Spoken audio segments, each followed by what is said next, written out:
오늘 말씀의 제목은 두려움을 내쫓는 사랑이 되겠습니다. 어떤 분이 자신의 딸을 시집 보내면서 결혼식장에 특별한 요구를 부탁을 했습니다. 요한일서 4장 18절 말씀을 크게 써서 현수막으로 예식장 위에 걸어달라는 부탁이었습니다. 그래서 이 예식장 측에서는 신부 아버지의 부탁을 받고 플랜카드를 크게 써서 붙여두었습니다. 드디어 결혼식 날이 다가왔고 신랑 신부 부부와 양가 부모님들 많은 하객들이 결혼식장에 들어서게 되는데 결혼식이 막 시작되려는 이 무렵에 난리법석이 벌어졌습니다. 무슨 일 때문에 난리법석이 벌어졌냐면요, 이 신부 아버지가 부탁한 성경 구절은 요한일서 4장 18절인데 예식장 측에서는 요한복음 4장 18절을 걸어 붙인 겁니다. 요한복음 4장 18절 구절은 이렇습니다. 내게 5 남편이 있었고 지금 내게 있는 자도 내 남편이 아니니 그 점에서 내 말이 참되도다 하시니라.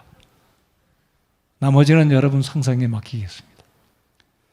여러분, 오늘 요한일서 4장 18절 말씀, 완전한 사랑이 두려움을 내쫓는다는 이 말씀을 여러분 마음속에 다시 새기고 우리의 삶 가운데 어떤 두려움과 근심과 걱정이 우리를 억누르고 힘들게 할지라도 하나님의 사랑 가운데 내가 살고 있는지, 아니 내가 하나님의 사랑 가운데 이미 그 안에서 하나님의 사랑을 경험하고 그 하나님의 사랑을 누리고 하나님의 사랑 가운데 복된 삶을 살아가면서 이 두려움을 극복하고 내쫓고 있는지 우리 자신들을 돌아보기 바랍니다. 오늘 현대사회에 공황장애에 시달리는 사람들이 적지 않습니다. 그것도 젊은 청년들이. 유명한 인기 연예인들도 공황장애에 시달리는 사람들이 종종 있음을 여러분들이 들어보셨을 겁니다. 이 공황장애는 두려움으로 인해서 발생하는 질병입니다.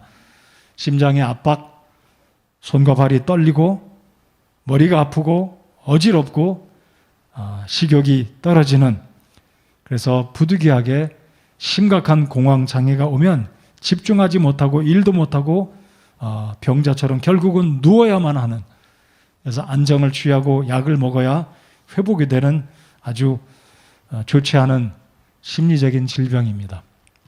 제가 알고 있는 개인적인 어떤 사람도 젊은이인데 공황장애가 가끔가다 오면 정상적인 삶을 하지 못하고 일정한 기간을 약을 먹고 안정을 취해야 하는 그런 사람을 제가 알고 있습니다.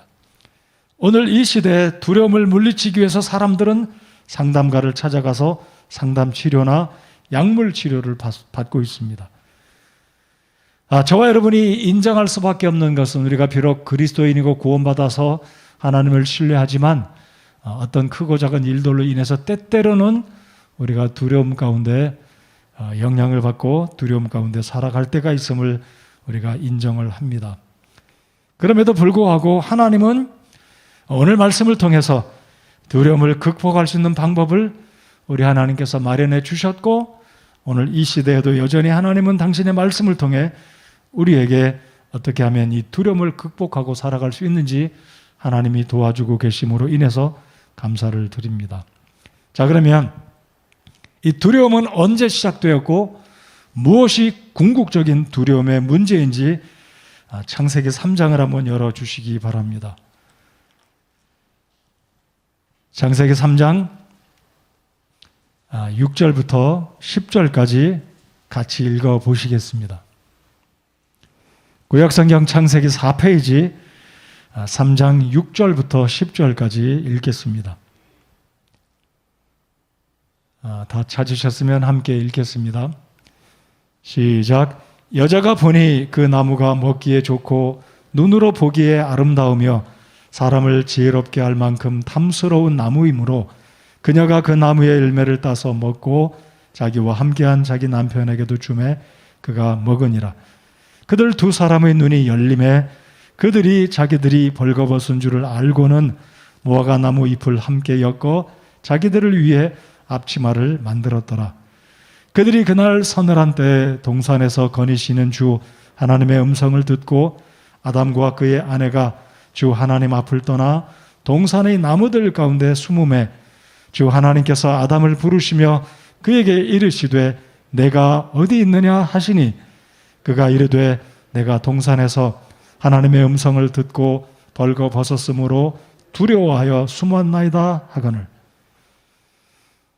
두려워서 숨었다라고 아담과 하와가 하나님께 대답을 합니다. 두려워서 숨었다. 자, 오늘 이 방금 읽은 창세기 3장 6절부터 10절까지 잘 살펴보시면 결국은 사람들이 무엇 때문에 부끄러워서 수치를 느끼고 무화과나무 잎사귀로 자기의 부끄러움을 가리고 앞치마를 만들어 입었는지, 그리고 결국 그 부끄러움 때문에 하나님 앞에 하나님의 명령을 어기고 선악을 알게 하는 나무 열매를 따먹음으로 두려워서 숨었다는 사실을 발견합니다. 자, 그러니까 논리적으로 말씀드리면 죄는 수치심을 가져왔고 그 수치심은 결국 아담과 하와가 생각해 보니 하나님의 명령을 어기고 사탄의 말을 듣고 불순종한 죄의 결과가 부끄러움이고 죄의 결과는 결국 두려움을 가져왔다는 것입니다. 2장 25절을 잠깐 한번 보시면은 그 남자와 그의 아내가 둘 다 벌거벗었으나 부끄러워하지 아니하더라. 성인 남자 여자 아담과 하와는 죄를 짓기 전에, 죄를 알기 전에는 부끄러워하지 않았다라고 성경은 말합니다. 그래서 우리 아이들이 태어나면 부끄러워하지 않는 것이 원래의 모습이다라고 생각을 하는데 결국 인식을 하면서 죄성이 결국 삶 가운데 나타나면서 결국 부끄러워하는 것이 죄의 결과, 죄의 과정이다라고 생각을 합니다. 그래서 오늘 창세기 말씀을 쭉 보면서 이 죄성은 결국 우리 모든 사람들에게 수치심을 가져왔고 결국은 우리로 하여금 하나님 앞에 섰을 때 내가 죄인이라는 이 두려움을 가져오게 됐는데 이 두려움이 발전해서 돈에 대한 궁핍함, 건강에 대한 두려움, 사람들을 만나는 두려움, 고공공포증, 온갖 종류의 포비아, 두려움이 우리 속에 생겨났다라고 저는 믿습니다. 시작은 죄로 말미암아 하나님을 향한 두려움이었지만 이 결국 죄에 대한 두려움은 다양한 두려움을 하나님이 만들어 주시지도 않았고 하나님이 의도하시지도 않았던 이 두려움이 사람들의 정신 속에, 생각 속에, 마음 속에 들어와서 우리를 힘들게 한다는 거죠. 자, 궁극적인 이 두려움은 무슨 두려움이겠습니까? 요한일서 4장 18절에 하나님 말씀에 보면 이 두려움이란 결국 하나님 앞에 서서 내가 죄인 된, 내가 지은 그 모든 죄들을 심판받을 것에 대한 본능적인 두려움이 모든 사람에게 있다는 것입니다. 이 두려움은 결국 말씀드린 것처럼 온갖 다양한 두려움을 우리에게 부산물로 가져오게 되었다라는 것입니다. 자, 여기 이 말씀을 다시 한번 보시겠습니다. 7절을 보시면 그들 두 사람의 눈이 열림에 이들이 선악을 알게 하는 나무의 열매를 따먹었을 때 눈이 열렸다고 말합니다. 자, 그 열매 속에 어떤 특별한 화학적인 성분 이런 것이 있어서 열리겠다라고 보지는 않습니다. 이것은 무슨 의미로 제가 이해를 하냐면 하나님의 말씀에 불순종한 그 결과가 죄를 발견하게 되고 죄 지은 사실을 하나님께서 보여주셨다. 그런 측면에서 눈이 열렸다라고 저는 이해를 합니다. 자, 그러니까 이 눈이 열렸다는 것은 이 문맥에서는 좋은 것은 아니다라고 생각합니다. 부정적인 측면, 죄의 결과로 죄를 지은 사람이 자신의 허물과 죄를 하나님 앞에 불순종한 모습을 드디어 본 것이 벌거벗음이었다. 왜냐하면 죄를 짓기 전에는 방금 읽은 2장 25절 말씀처럼 아담과 하와 그의 아내 두 사람 다 벗었지만 부끄러워하지 않았다라고 말씀하기 때문입니다. 자, 그러나 정반대 측면에서 이제 말씀을 드려보겠습니다. 어떤 경우에는 우리의 눈이 열려져서 내가 하나님 앞에 죄를 지었다는 것을 볼 수 있는 것 또한 저는 복이다라고 생각합니다. 왜 그렇습니까? 성경은 우리 모든 사람이 죄인이라고 말하는데 내 스스로 내가 주관적인 시각으로 나를 보면 나는 착하고 바르고 윤리도덕적으로 올바르게 살고 있는데 왜 내가 죄인이냐? 영적인 눈이 감겨 있어서 자신의 죄인된 모습을 보지 못하는 자는 이것은 복이 아니다라고 생각합니다. 이런 측면에서 때로는 내가 하나님 아버지 앞에 눈이 열려 내 죄와 허물과 추한 모습을 보고 하나님 아버지 앞에 나아가서 하나님의 구원의 은총을 간구하는 것이 결국 복이다라고 저는 생각을 합니다. 그래서 로마서 5장 20절 말씀을 보면 바울 사도는 이런 말씀을 합니다. 죄가 넘친 곳에 은혜가 더욱더 넘친다. 죄가 많이 있는 그곳에는 하나님 아버지 앞에 내가 죄인이라는 사실을 여실히 발견하니까 죄가 넘친 곳에 하나님의 은혜가 더 넘친다.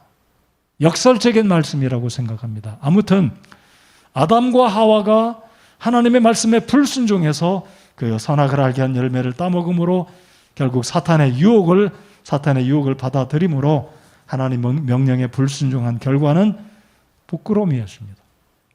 그리고 그 부끄러움은 결국 무엇으로 연결되어지냐면 두려움이었다라는 것입니다. 그런데 이 죄의 유전적인 죄의 경향, 이 죄의 습성, 죄의 모습은 대대로 내려가고 있다는 모습을 창세기 4장에서 하나님은 말씀을 통해 우리에게 보여주고 계십니다. 4장을 한번 열어보시겠습니까? 4장을 보시면 최초의 살인자 가인은 동생 아벨을 죽인 후에 죄책감에 시달리면서 다른 사람이 나를 죽이면 어떻게 할까? 두려움 가운데 하나님 앞에 두렵다는 그의 고백을 하고 있는 장면을 4장 12절 이하에 쭉 살펴볼 수가 있습니다. 그래서 결국 이 가인은 하나님의 특별하신 은혜로 표를 받고 하나님께서 가인을 죽이지 못하게 하셨다 15절에 말씀을 합니다.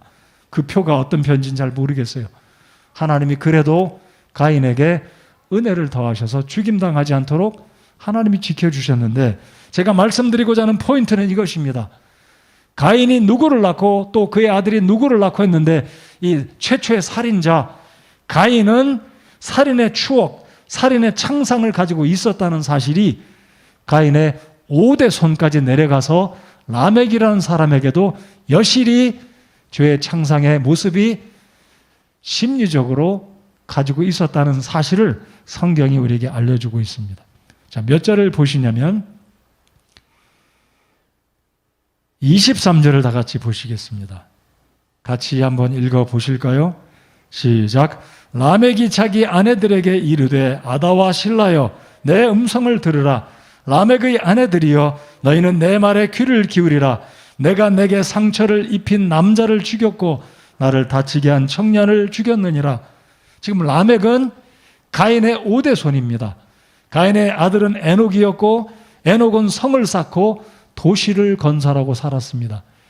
여러분 영어로 도시는 그냥 city라고 하지만 제가 중본 성경을 보면 이 도시라는 의미는 성시라고 표현합니다. 정실. 성이라는 말은 외부의 공격을 무서워서 벽돌로 바위로 성벽을 쌓고 그 안에 거주하는 것이 city life입니다. 그러니까 city는 엄밀히 보면 문명이 발달된 의미로도 이해할 수 있지만 도시를 세웠다는 의미는 두려움 때문에 누군가 나를 와서 죽이고 빼앗아가면 어떻게 하나 해서 시티를 쌓았다는 거죠. 월을 만들고 도시에 성벽을 쌓고 그 안에 거하는 것이 심리적인 죄의 결과, 두려움의 모습을 성경은 말하고 있습니다. 그의 후손들은 또 어떻습니까? 악기를 만들어서 악기를 연주하면서 세속적인 음악으로 살인의 추억, 그 창상, 그 트라우마를 해소하려고 악기를 만듭니다.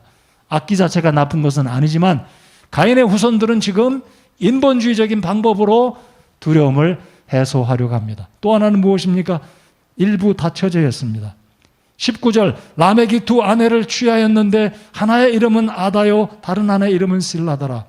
그리고 라멕이 아내들에게 말하기를 아내들이여 내 말에 귀를 기울이라. 내가 내게 상처를 입힌 남자를 죽였고 나를 다치게 한 청년을 죽였느니라. 이것은 누구의 사건?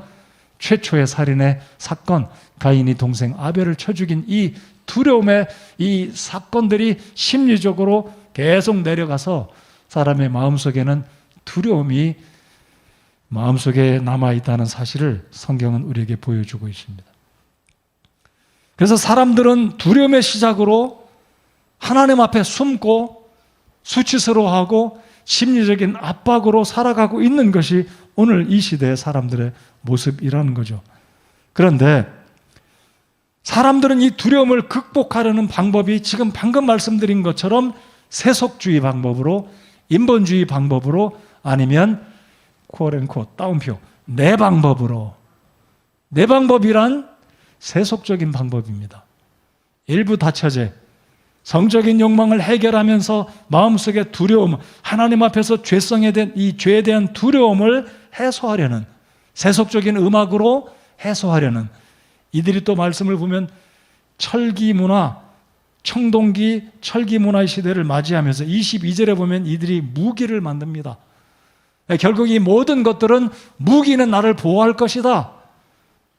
여러분, 철기 무기와 석기 무기가 부닥치면 누가 이기겠습니까? 당연히 철기 무기가 이기죠.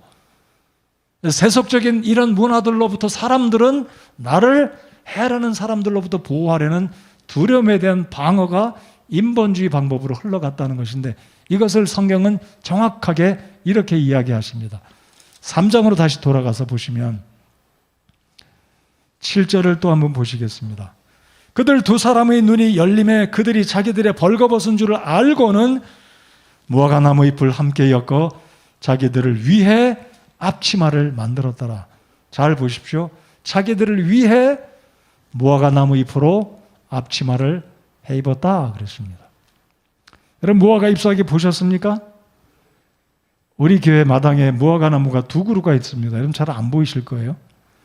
자, 이 무화과 잎사귀는 그렇게 크지 않습니다. 저 지금 사진에도 보이시듯이 제가 소리를 한번 내볼게요.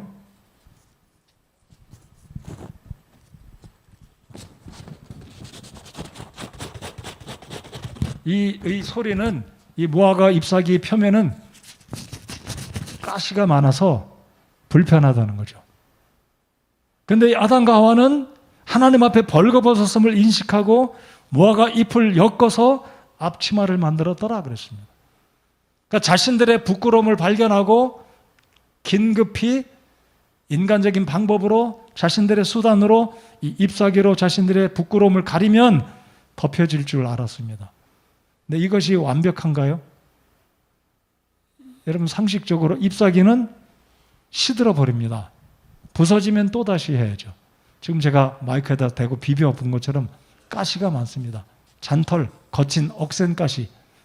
그러니까 이 무화과 잎은 무엇을 말해주냐면 우리의 부끄러운 문제, 수치의 문제, 죄의 문제를 내 방법으로, 인간적인 생각으로 가리고 덮으면 부끄러움이 사라지고 가려지는 줄 알고 있지만 아니었습니다. 여전히 오늘 이 시대 사람들은 이 하나님 앞에 죄로 말미암아 파생된 온갖 여러 종류의 두려움을 세속적인 방법, 세상적인 방법으로 덮고 스스로 위로하려고 합니다. 그것이 결국 물질주의고 돈이고 이성이고 쾌락이고 심지어 사람들이 마약하고 세상의 모든 하나님의 방법이 아닌 것으로 해결하려고 하지만 하면 할수록 지금은 좋은 것 같이 보이고 위로가 되고 기쁨이 있는 것 같지만 결국은 공허합니다. 만족을 줄 수가 없고 하나님 앞에 설 때 이 무화과 잎사귀는 나의 수치를 완벽하게 가리지 못합니다. 이것이 오늘 이 시대에도 창세기 3장에서 4장에서 하나님이 보여주시는 메시지는 인간적인 방법은 두려움의 문제, 죄의 문제를 근본적으로 해결할 수가 없다는 것을 말씀해 주십니다. 하나님을 떠난 인생들은 예수 그리스도를 영접하지 않는 한 돈이, 이 세상의 쾌락이, 이 세상의 게임이나 모든 오락들이, 아니 내가 생각하는 내 방법, 무화과나무 잎사귀가 나를 덮을 것인가? 아닙니다. 할 수 없습니다. 그것이 하나님께서 창세기 3장 4장을 통해서 보여주시는 영적인 진리라는 사실을 기억하시기 바랍니다. 자, 그렇다면 하나님께서 우리의 수치, 죄의 문제로 파생된 이 수치와 두려움을 어떻게 해결해 주시는지 창세기 3장 21절을 보시겠습니다. 3장 21절을 다 같이 읽겠습니다. 시작. 주 하나님께서 또한 아담과 그의 아내에게 가죽옷을 만들어 입히시니라. 여러분, 성경에 하나님께서 아담과 그의 아내에게 양털 옷을 입혔다라고 말씀하지 않습니다. 양털은 모지간이에요. 순모, 모직. 오늘 이 시대에도 신사 양복들 가운데 좋은 양복, 고가의 양복은 순모입니다. 따뜻하고 촉감도 좋고. 근데 아담과 하와에게 양털 옷을 입힌 게 아니라 가죽 옷을 입히셨다. 이 의미는 매우 매우 중요합니다. 여러분, 양털 깎는 모습을 혹시 보셨습니까? 뉴질랜드나 호주나 양을 많이 기르는 아주 전문적으로 전기로 이렇게 대면 털들이 얼마나 이렇게 잘 깎여 나오는지 몰라요. 근데 여러분들 양털을 깎으면 양이 죽지 않아요. 또다시 양털이 자랍니다. 그리고 또다시 양털이 자라면 또 깎아서 수입원이 되는데, 이 목축업을 하는, 특별히 양을 기르는 사람들이 거기서 말하는 소득 중에 하나가 양털, 양모입니다. 양모는 아무리 깎아도 양이 전혀 죽지 않습니다. 그러나 가죽은 한번 벗겨내면 죽습니다. 자, 그러니까 하나님은 아담과 하와에게 그 수치의 모습, 죄의 모습을 덮어주고 가려주기 위한 굉장히 중요한 교훈의 말씀으로 한 동물이 희생되어서 자신의 가죽을 내놓아야만 하는, 그래서 아담과 하와가 그의 수치를 가리고 주변에 있는 자연적인 상황으로부터, 가시나 돌멩이나 추위나 더위로부터 이 양 가죽 옷이, 양이라고 기록은 안 했지만 신구약 성경 전체를 보았을 때 예수 그리스도는 하나님의 어린 양으로 상징되고 있기 때문에 창세기 3장에서 하나님께서 아담과 하와에게 주신 옷은 양을 잡아서 양의 희생으로 말미암아 가죽 옷을 입히셨을 것이다 라는 것입니다. 자, 그러니까 하나님은 완벽하게 아담과 하와의 그 수치를 가려주시기 위해서 양의 희생으로, 양의 죽음으로 아담과 하와에게 가죽 옷을 입히셨다는 것입니다. 이것이 하나님의 방법이라는 겁니다. 하나님의 방법은 한 번에 한 마리의 어떤 동물이 희생되었지만 아담과 하와의 수치를 가려주는, 이것이 바로 완벽한, 바로 이 요한일서 4장 18절이 말씀하시는 완전한 사랑은 우리의 허물과 죄를 덮고 두려움을 내쫓게 된다는 사실입니다. 자, 요한일서로 다시 돌아오시겠습니다. 요한일서 4장으로 돌아오셔서, 자, 그래서 하나님 말씀하시기를 요한일서 4장 18절에 사랑에는 결코 두려움이 없고 더 이상 아담과 하와는 하나님의 가죽옷을 입힌 바 되었고 하나님의 용서하심, 하나님이 제시하시는 그 가죽옷의 의미 속에 들어있는 복음의 은혜, 예수 그리스도께서 우리의 모든 죄를 담당하시고 대신 죄값을 지불하시고 내 대신 죽임을 당하시고 피 흘려 주심으로, 희생당하심으로 나의 모든 수치와 부끄러움과 죄를 용서하셨다는, 사랑에는 결코 두려움이 없다는 사실. 그래서 완전한 사랑은 두려움을 내쫓나니, 그러므로 구원받은 하나님의 성도들은 주님 앞에 설 때에 심판을 두려워할 이유가 없습니다. 여러분 믿으십니까? 우리의 모든 죄와 허물은 예수님께서 내 대신 지불하시고 이미 나를 대신해서 죽임당하시고 그리고 십자가에서 무덤에 묻히신 바 되었다가 3일 만에 부활하셨기 때문에 하나님의 어린 양 되시는 예수 그리스도는 나의 수치를 가려 주었다. 내 문제를 해결해 주셨다. 그래서 성경은 말씀하시기를 사랑에는 결코 두려움이 없는 것입니다. 여기서 말하는 사랑은 아가페 사랑이죠. 남녀 간의 에로스 사랑이 아니라 무조건 먼저 주신 사랑. 지난주에 요한복음 3장 16절에서 살펴보았던 위대하신 그 하나님의 사랑은 우리로 하여금 죄의 문제, 수치의 문제, 두려움의 문제, 심판의 문제 모두 다 단번에 영원히 해결해 주신 것입니다. 우리 주님을 찬양합니다. 여러분이 하나님의 사랑 가운데 있으신가요? 하나님의 사랑을 영접하셨습니까? 예수 그리스도를 나의 가죽 옷으로 나의 수치와 나의 두려움을 덮어주시는 나의 구주로 영접을 하셨습니까? 오늘 이 시대는 여전히 무화과 잎으로 자신의 수치를 가리는 것과 다를 바 없습니다. 우리가 그런 말들을 하잖아요. 내 손바닥으로 태양을 가린다고 태양이 가려지겠습니까? 근데 오늘날 이 시대에 많은 사람들은 과학이라는 이 길을 통해, 돈이라는 것을 통해, 세상에 뛰어난 앞서가는 그 무엇인가를 통해 내가 이렇게 살아가면 내가 먼저 선점하면 내 모든 수치와 부끄러움은 커버가 될 것이고 나는 잘 살고 사람들이 인정하고 부러워하는 삶을 살 것이다. 그러나 자신의 마음속에는 여전히 누구도 부인할 수 없는 두려움이 여전히 남아 있다는 사실을 본인은 인정할 것입니다. 사랑하는 성도 여러분들, 우리 그리스도 안에 있는 모든 하나님의 사람들은 결코 정죄함이 없으심을 믿으십니까?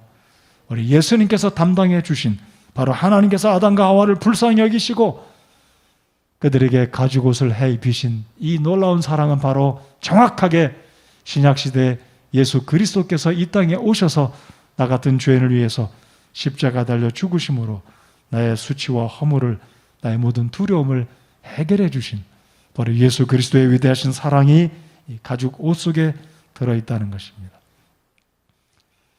자, 그래서 하나님의 사랑을 경험하고 감사하는 우리 그리스도인들은 이제 19절, 20절에 그리고 21절의 말씀을 적용해 볼 수 있기를 바랍니다. 19절, 우리가 그분을 사랑하면 그분께서 먼저 우리를 사랑하셨기 때문이라. 내가 먼저 주님 사랑해서가 아니다. 지난주에 말씀드렸죠. 하나님은 우리에게 무조건 사랑을 베푸셨고 먼저 사랑을 베푸셨는데 요한일서 4장 19절은 정확하게 똑같은 측면에서 우리가 하나님을 사랑했기 때문이 아니요, 그분께서 먼저 우리를 사랑하셨기 때문이다.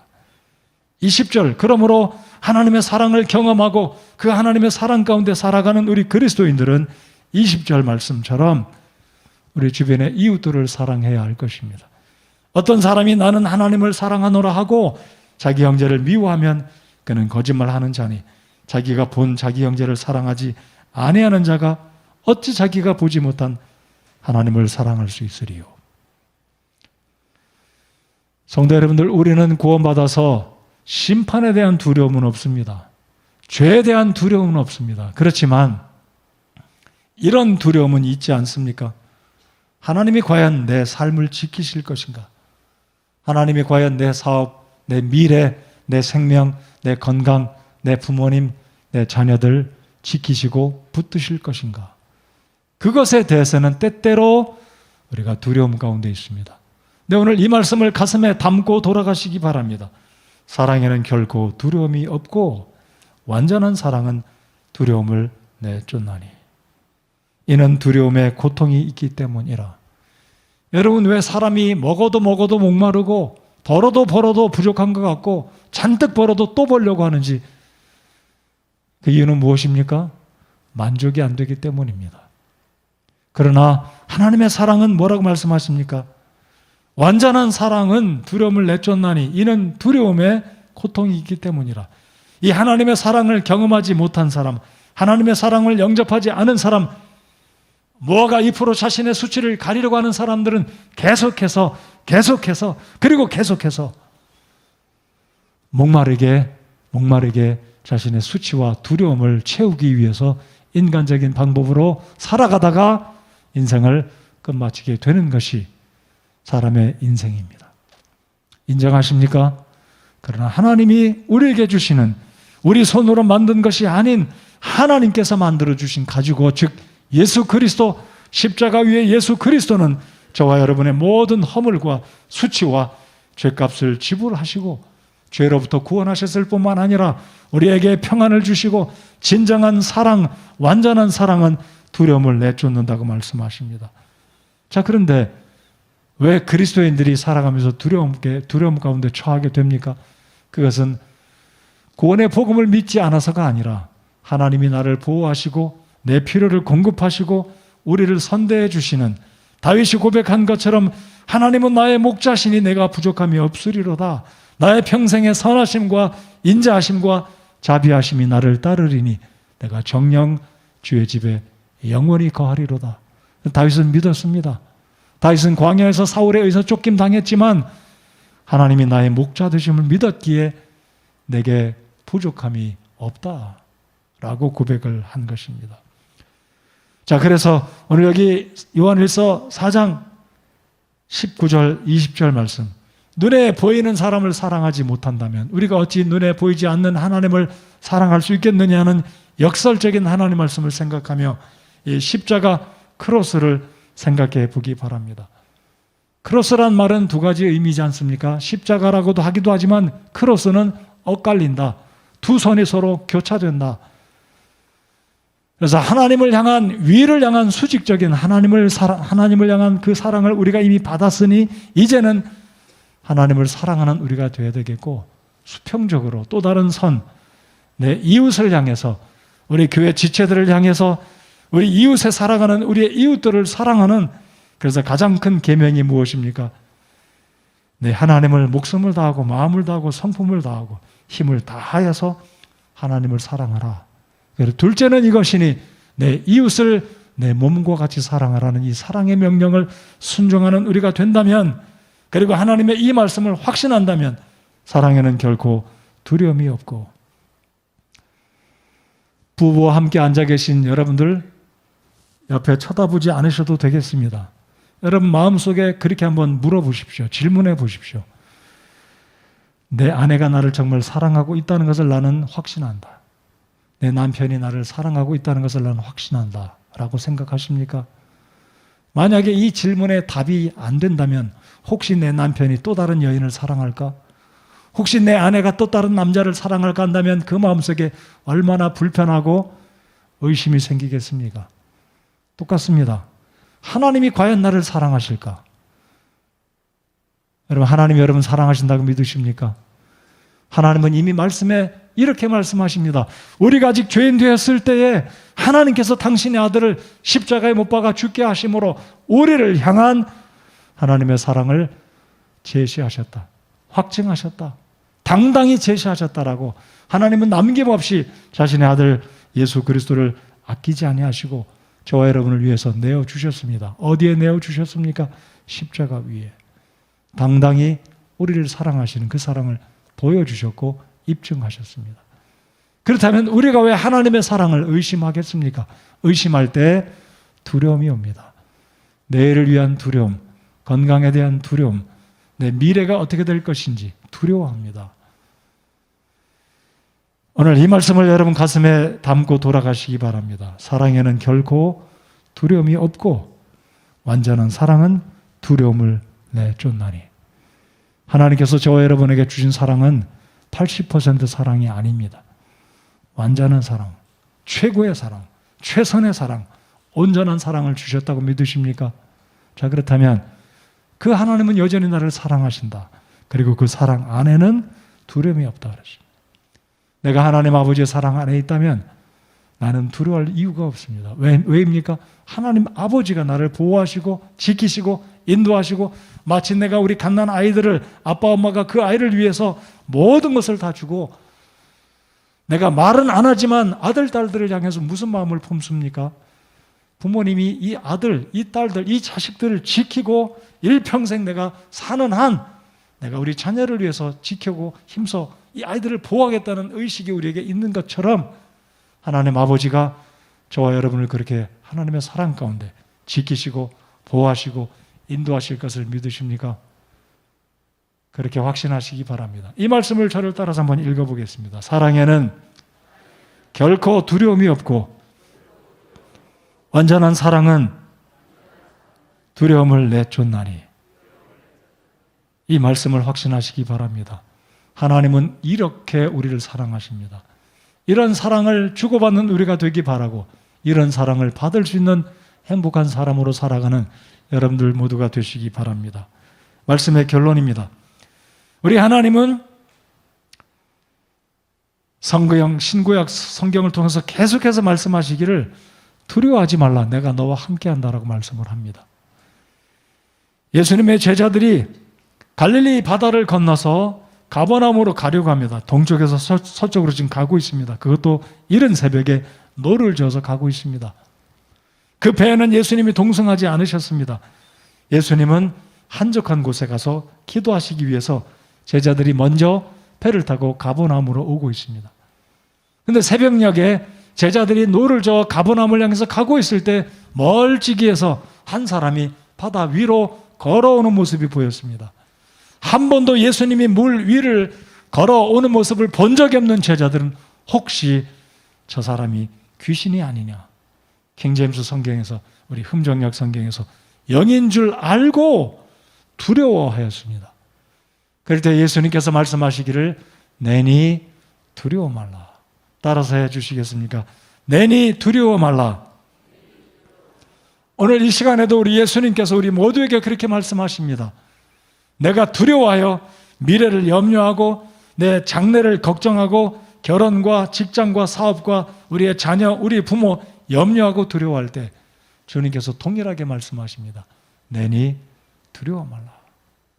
여러분이 가고 있는 인생의 바다에서 갑자기 나타난 뜻밖의, 생각지도 않았던 뜻밖의 어떤 일로 인해서 두려워하고 있다면 우리 주님의 음성을 다시 가슴에 새기고 주님을 의지하고 주님을 바라보시기 바랍니다. 내니 두려워 말라. 아멘 하시겠습니까? 우리 주님께 맡겨드리고 온전한 사랑에는 두려움이 없고 두려움을 내쫓는다는 이 말씀의 약속을 붙들고 우리가 어려운 때를 살아가고 있지만 이 말씀 붙들고 주님을 신뢰하는 저와 여러분들 모두가 되시기 바랍니다. 디모데후서 1장 7절에 주님이 말씀하십니다.